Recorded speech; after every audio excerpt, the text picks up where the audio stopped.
lagi persiapan live streaming. Mantap.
Untuk saya pribadi, ngaji streaming ini sebenarnya melaksanakan amanah guru-guru kami yang dulu semasa di pesantren selalu berpesan santri sepulang dari pesantren harus mau madhep dampar.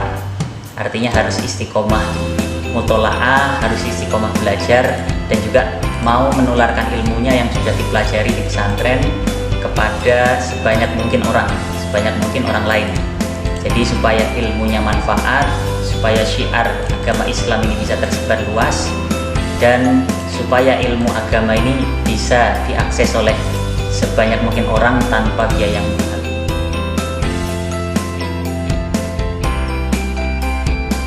Untuk saya sendiri pakai kitabnya Sayyid Muhammad bin Alawi Al-Maliki. Jadi ini kitab sudah cetakan lama, bisa dilihat, judulnya Muhammad Al-Insan Al-Kamil. Jadi kitab ini berbeda dengan kitab-kitab sebelumnya tentang Nabi Muhammad. Saya kira biasanya kitab tentang Nabi Muhammad itu kan menceritakan tentang sirah ya, tentang perjalanan Nabi dari lahir sampai sebelum menjadi Nabi, diangkat jadi Nabi, dakwahnya beliau, perjuangan beliau nanti sampai wafat. Atau misalkan kitab Syama'il Muhammadiyah yang dikarang Imam Tirmidzi, kalau itu lebih berfokus pada khulqun Nabi ya, sisi-sisi fisik Nabi, bagaimana perawakannya Nabi, bagaimana cara Nabi berpakaian, pakaian apa yang suka dipakai Nabi, warna yang disukai, dan seterusnya. Nah, saya pikir yang ditulis Sayyid Muhammad ini menggabungkan antara keduanya. Jadi bisa saya katakan kitab ini menjadi penjelasan atau penjabaran lebih luas dari yang mungkin kita sering dengar ya, dari Maulid Simtud Duror misalkan, wa kana sallallahu alaihi wasallam ahsanan nasi khalqan wa khuluqan, atau khuluqan wa khalqan. Jadi Nabi Muhammad itu adalah manusia yang paling sempurna, yang al-insan al-kamil, baik secara fisik, secara jasmani maupun secara khuluquhu, secara akhlaknya. Nah, ini dikupas oleh Sayyid Muhammad. Jadi bagaimana Nabi secara fisik maupun akhlaknya. Itu dari ini insya Allah kitab yang akan kita kaji.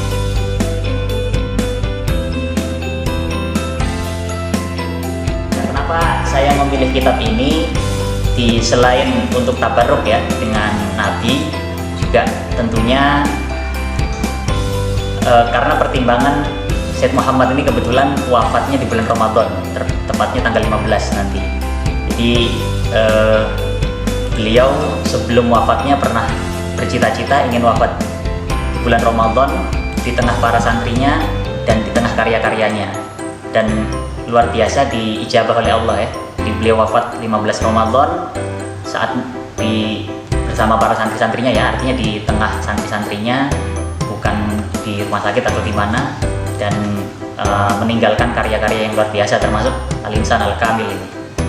Di samping itu karena Sayyid Muhammad punya kedekatan luar biasa dengan murid-murid dari Indonesia terutama ya.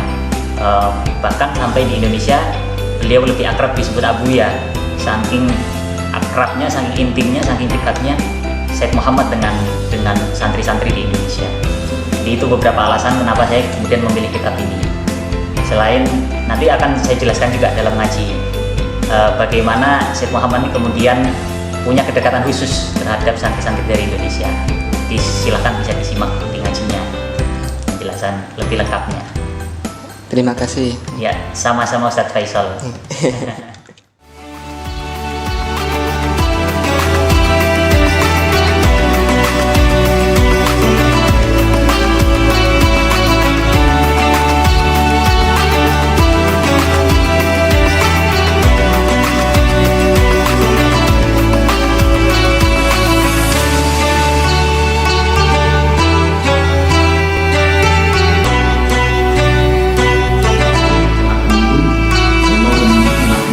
Assalamualaikum warahmatullahi wabarakatuh.